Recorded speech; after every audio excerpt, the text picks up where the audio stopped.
Everyone, welcome back. तो आज के वीडियो में हम लोग क्लास 10 का चैप्टर 4 क्वाड्रेटिक इक्वेशन के बारे में एक छोटा सा इंट्रोडक्शन देखने वाले हैं। आज का वीडियो आपके लिए बहुत यूजफुल होने वाला है, एज जब आप चैप्टर 4 की एक्सरसाइज को सॉल्व करने जाएंगे तो आपको पता होगा कि आपको क्वेश्चंस कैसे सॉल्व करने हैं और उसमें फाइंड क्या करना है। तो ये वीडियो आपके लिए बहुत यूजफुल होने वाला है, इसे एंड तक जरूर देखिएगा। चलिए बिना किसी देरी let's jump into the video. लोग देखते हैं कि क्वाड्रेटिक इक्वेशन इन दो शब्द का मतलब क्या होता है। तो इक्वेशन तो हम सब लोग जानते हैं। अगर मैं यहाँ पे लिख दूं 2 + 3 = 5, तो ये हमारी एक इक्वेशन हुई। क्यों? क्योंकि यहाँ पे जो है = का साइन आ गया। तो इक्वेशन कुछ नहीं है, बस वेरिएबल और कांस्टेंट का एक एक्सप्रेशन है जिसमें = आ जाए। अगर ये = नहीं होता और सिर्फ 2 + 3 लिखा होता तो ये एक इक्वेशन नहीं है, ये क्या है? एक एक्सप्रेशन है। ठीक है, तो हमें इक्वेशन का मतलब तो ऑलरेडी पता है। अब समझते हैं क्वाड्रेटिक का मतलब। देखिए, मैंने यहाँ पे कोई इक्वेशन लिखी है 2x² + 3x = 0। ठीक है, यहाँ पे = आ गया, मतलब कि एक इक्वेशन है। ठीक है, अब जो ये x के ऊपर नंबर है ना, x के ऊपर ये वाला नंबर 2 और इसके ऊपर है 1, कुछ नहीं है, मतलब कि 1 है। ये कहलाती हैं x की पावर्स। क्या कहलाती हैं? x की पावर्स कहलाती हैं। अब ये जो पूरी इक्वेशन है इसमें सिर्फ एक वेरिएबल है जो कि है x। x की जो हाईएस्ट पावर होगी, जैसे कि यहाँ पर है 2, वो कहलाएगी x की डिग्री। इस पॉलिनोमियल की, इस पूरी इक्वेशन की डिग्री, यानी कि x की हाईएस्ट पावर। तो जब किसी इक्वेशन में जो डिग्री होती है, यानी कि x की किसी वेरिएबल की हाईएस्ट पावर होती है 2, तब उस इक्वेशन को कहते हैं क्वाड्रेटिक इक्वेशन। अगर उसकी पावर 3 हो जाए, हाईएस्ट पावर 3 हो जाए, तो उसे कहेंगे क्यूबिक पॉलिनोमियल। और अगर उसकी पावर सिर्फ 1 ही रहे तो उसे कहेंगे लीनियर पॉलिनोमियल। तो अभी हमें क्या पढ़ना है? क्वाड्रेटिक, मतलब कि ऐसी इक्वेशंस जिसमें जो डिग्री है, वेरिएबल की हाईएस्ट पावर है, वो 2 होगी। तो हमने इन दोनों शब्दों का मतलब समझ चुका है। तो अब हम देखते हैं कि हम कोई भी क्वाड्रेटिक इक्वेशन को बनाएंगे कैसे। फॉर एग्जाम्पल हमारे पास अब हम देखते हैं कि हम क्वाड्रेटिक इक्वेशन बनाएंगे कैसे। हमारे आसपास डे टू डे लाइफ में हमें बहुत सारी ऐसी सिचुएशन देखने को मिलती हैं जिसमें हमें क्वाड्रेटिक इक्वेशन हम बना सकते हैं। तो एक हमने एग्जांपल लिया हुआ है, आपकी बुक से ही है। The product of 2 consecutive numbers is 306. We need to find the integers. मतलब कि हमें इसकी एक इक्वेशन बनानी है। ठीक है, तो कंसेक्यूटिव नंबर का मतलब क्या होता है? एक के बाद एक, राइट। 2 और 3 कंसेक्यूटिव है, 4 और 5 कंसेक्यूटिव है, 12 और 13 कंसेक्यूटिव है, मतलब कि एक के बाद एक। तो अगर मैं छोटा वाला नंबर x मान लूं तो दूसरा नंबर क्या हो जाएगा? x + 1, राइट, क्योंकि एक के बाद एक नंबर्स है। अब दिया ये है कि इन दोनों का जो प्रोडक्ट है, मतलब इन दोनों को मल्टीप्लाई करने पर हमारा आंसर जो है ना 306 आता है।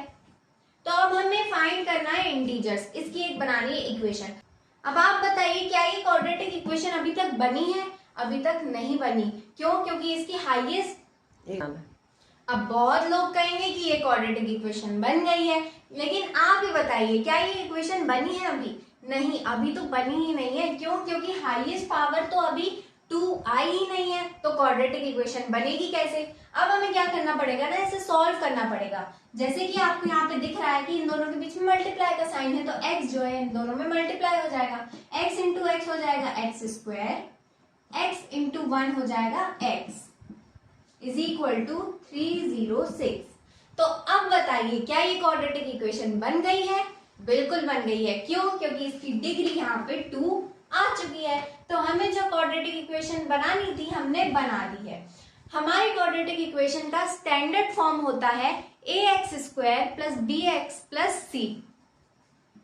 ax² + bx + c = 0। अब ये जो हमारी क्वाड्रेटिक इक्वेशंस बनी है, स्टैंडर्ड फॉर्म का मतलब ये है कि हमारी जितनी भी क्वाड्रेटिक इक्वेशन बनेंगी वो इस ढांचे के अकॉर्डिंग बनेंगी।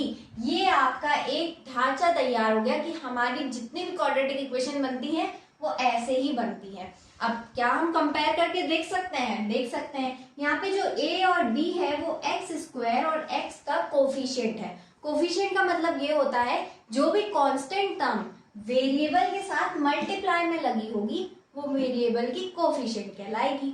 ठीक है, तो यहाँ पे आप देखिए हमारी ये एक इक्वेशन है, एक्स स्क्वायर के आगे कुछ नहीं लगा मतलब 1 है, तो यहाँ पे a की वैल्यू क्या हो गई 1 हो गई, राइट। x के आगे कुछ नहीं लगा मतलब 1 लगा है, तो यहाँ b की वैल्यू क्या हो गई 1 हो गई। और कांस्टेंट टर्म क्या है 306, बट कांस्टेंट टर्म जो है ना वो उधर साइड है, लेकिन यहाँ पे तो c इस साइड है, c का मतलब कांस्टेंट टर्म मतलब कि कोई भी नंबर, तो हमें जो है ना 306 को इधर लेकर आना पड़ेगा स्टैंडर्ड फॉर्म के लिए। इसका मतलब ये हो जाएगा x square plus x minus 306 is equal to 0। तो अब हमारा जो c है उसकी वैल्यू क्या आ गई माइनस 306 आ गई। ठीक है, तो ये देख सकते हैं आप, ये हमारी एक इक्वेशन जो हमने बनाई थी और ये है हमारा स्टैंडर्ड फॉर्म क्वाड्रेटिक इक्वेशन का। देख सकते हैं आप दोनों के दोनों एक ही जैसे हैं, मतलब कि सारी जो क्वाड्रेटिक इक्वेशन बनेंगी वो ऐसे ही बनेंगी। आपको क्वेश्चन आ सकता है कि क्वाड्रेटिक इक्वेशन का स्टैंडर्ड फॉर्म बताओ, तो आपको यही लिखकर आना है। तो यहाँ पे एक बहुत ध्यान रखने वाली बात है कि ये जो है ना आपका स्टैंडर्ड फॉर्म, इसमें जो a है वो कभी भी 0 नहीं हो सकता, b भी 0 हो सकता है, c भी 0 हो सकता है, बट a कभी 0 नहीं हो सकता। क्यों नहीं हो सकता? अगर मैं इसकी जगह 0 लिख दूं तो 0 मल्टीप्लाई बाय एक्स स्क्वायर, ये तो 0 हो जाएगा। हमारी जो पावर 2 है वो तो बचेगी ही नहीं, फिर हाईएस्ट पावर क्या हो जाएगी 1 हो जाएगी, तो क्वाड्रेटिक इक्वेशन तो बचेगी ही नहीं। इसलिए कभी भी हमारा a जो है ना वो 0 नहीं होना चाहिए। a 0 हो गया तो वो क्वाड्रेटिक इक्वेशन है ही नहीं। ठीक है, तो आपको ये लिख कर आना है कि ये भैया स्टैंडर्ड फॉर्म है जहां पर a जो है वो 0 नहीं हो सकता। चलिए अब हम देखते हैं कि हम इस इक्वेशंस को सॉल्व कैसे करेंगे। तो हम देखते हैं कि हम लोग सॉल्यूशन कैसे करेंगे फैक्टराइजेशन मेथड से। तो फैक्टराइज करना हम लोगों ने 9th क्लास में सीख चुका है और अभी तक हम लोग भूल भी गए होंगे, बट डोंट वरी, अभी हम लोग सीख लेंगे फिर से। देखिए अब हमें क्या करना है, हमें जो है ना इसकी वैल्यू फाइंड करनी है x की। जब भी क्वाड्रेटिक इक्वेशन का हम लोग सॉल्यूशन निकालते हैं तो हमेशा x की 2 वैल्यूज आती है। ठीक है, अगर क्यूबिक इक्वेशन का निकालेंगे तो 3 वैल्यूज आएंगी और अगर लीनियर का निकालेंगे तो 1 वैल्यू आएगी, वो उसकी डिग्री पे डिपेंड करता है। तो यहाँ पे डिग्री 2 है इसलिए इसकी 2 वैल्यूज हमेशा आएंगी x की। ठीक है, फिर वो चाहे सेम भी हो सकती है। तो अब हमें क्या करना है, इसे फैक्टराइजेशन मेथड से सॉल्व करना है, मतलब कि इसके फैक्टर्स निकालने हैं। किसके फैक्टर्स निकालने हैं? बीच वाली टर्म के फैक्टर्स निकालने हैं, मतलब कि इसको तोड़ना है। ऐसे 2 नंबर में तोड़ना है जिसको मल्टीप्लाई करने पर 2 into 3 कितना है भैया 6 है। तो ऐसे नंबर में हमें तोड़ना है जिनको मल्टीप्लाई करने पर हमारा आंसर 6 आए और प्लस या माइनस करने पर हमारा आंसर -5 आए। ठीक है, तो इसके लिए हमें क्या करना पड़ेगा, 6 के फैक्टर्स लिखने पड़ेंगे। तो 2 into 3 6 होता है और 6 1 6 6 होता है। इसके अलावा 6 किसी और से बनता है क्या? नहीं बनता। अब इन दोनों में से ही कोई इन दोनों पेयर में से ही कोई एक पेयर होगा 2 नंबर्स का जो हमें -5 को तोड़ने में मदद करेगा। तो 2x स्क्वायर माइनस, आपको यहाँ पे माइनस ही लिखे रहने देना है और यहाँ पे ब्रैकेट बना के यहाँ x + 3 लिखना है। ठीक है, एक शॉर्ट ट्रिक है, यहाँ पे 3 के पहले क्या है प्लस, तो इन दोनों नंबर्स के बीच में ब्रैकेट में प्लस ही आएगा। ठीक, तो अब आप बताइए कि किन दोनों को प्लस करने पर हमारा आंसर 5 आता है। अब आप बताइए कि किन 2 नंबर्स को प्लस करने पर हमारा आंसर 5 आता है। 2 + 3 5 होता है, राइट। तो यहाँ आ जाएगा 2 + 3x। ठीक, तो अब हमें क्या करना है, ये ब्रैकेट हटाना है। तो माइनस जो है अंदर दोनों में मल्टीप्लाई होगा, तो ये हो जाएगा 2x स्क्वायर माइनस 2x, ये x भी तो है, x भी मल्टीप्लाई होगा, फिर ये इधर मल्टीप्लाई होगा -3x + 3 = 0। अब हमने ये जो है ना -5 तोड़ दिया है, तो -2x - 3x मतलब कितना हो जाएगा -5x और 2 3 कितना होता है 6 होता है, राइट। तो अब हमने इसे तोड़ दिया है। अब हम क्या करेंगे, ग्रुपिंग करेंगे 2 की। हमने यहाँ पे 2 की ग्रुपिंग कर ली, इनमें से हम उठाएंगे कॉमन। इसमें से कॉमन क्या आ रहा है, एक तो 2 कॉमन आ रहा है और x भी दोनों में है तो x भी कॉमन आ रहा है, तो 2x हमारा कॉमन आ रहा है, तो 2x हम लोग कॉमन ले लेंगे। अंदर ब्रैकेट में क्या बचा, एक x बचा, और इधर तो पूरा का पूरा कॉमन आ गया, मतलब कि 1 बचा। ठीक है, इसको भूल मत जाइएगा, 1 आपको लिखना ही है वरना गलत हो जाएगा। तो -1 यहाँ पे कॉमन बचा नहीं, तो इधर ब्रैकेट में -1 बचा। अब इसमें क्या बाहर आएगा, -3 बाहर आएगा, राइट, 3 कॉमन है, तो अंदर क्या बचेगा, x -1। अब यहाँ हमने माइनस क्यों लिखा, क्योंकि हमने -3 बाहर निकाला है, तो माइनस जब इसमें मल्टीप्लाई होगा तो वो प्लस बन जाएगा। ठीक है, हमें इसे ऐसे तोड़ते जाना है कि इसे सॉल्व करने पे वापस ये चीज आ जाए। ठीक है, तो अब यहाँ पे लिखेंगे इज इक्वल टू 0। अब 2 ब्रैकेट्स आप देख सकते हैं सेम आ गई, मतलब हम सही डायरेक्शन में बढ़ रहे हैं। बढ़ते चलिए, इन दोनों को कॉमन उठा लेंगे तो x -1, बाकी जो बचा उसे एक ब्रैकेट में लिख देंगे, 2x -3 इज इक्वल टू 0।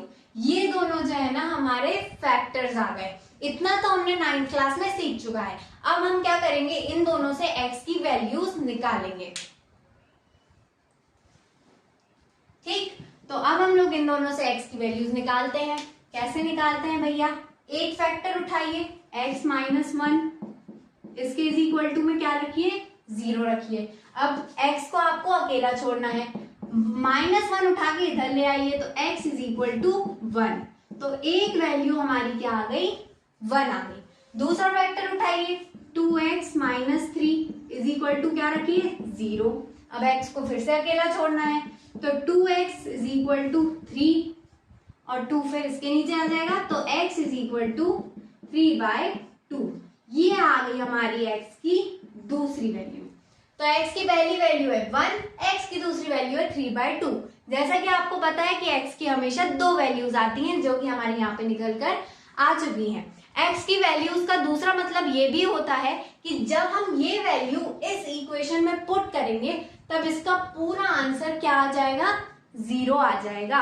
तो इसे जीरोस भी कह सकते हैं क्वाड्रेटिक इक्वेशन के। तो हम रख के भी देख सकते हैं, x की वैल्यू अगर हम 1 रखते हैं तो 2 × 1 का स्क्वायर मतलब 2, -5 × 1 मतलब 5, 2 - 3 तो ये हो जाएगा -3 + 3, तो ये हो जाएगा कैंसिल, आंसर क्या आ जाएगा, 0। तो मैंने 1 रख दिया, 3/2 रख दीजिए, थोड़ा कॉम्प्लिकेटेड आपके लिए। ठीक है, चलिए आज के वीडियो में इतना ही। इसका एक और मेथड होता है जिसे हम कहते हैं फॉर्मूला मेथड, वो है Shridharacharya formula, that is -b + √b² - 4ac/2a। तो इसे बस याद करने की देरी है, वरना मेरे को फॉर्मूला मेथड ज्यादा अच्छा लगता है। इसको हम लोग अगले वीडियो में कवर करने वाले हैं। आई होप आपको ये वीडियो समझ में आया होगा। अगर कोई भी दिक्कत परेशानी है तो you can comment down below. मैं सारे कमेंट्स पढ़ती हूँ और उसका रिप्लाई भी देती हूँ। Also subscribe to my channel for more such videos. Also press the bell icon ताकि मैं जब भी कोई न्यू वीडियो डालूं आपके पास नोटिफिकेशन आ जाए। Meet you in my next video. Till then, take a very well care of yourself and your family and bye bye.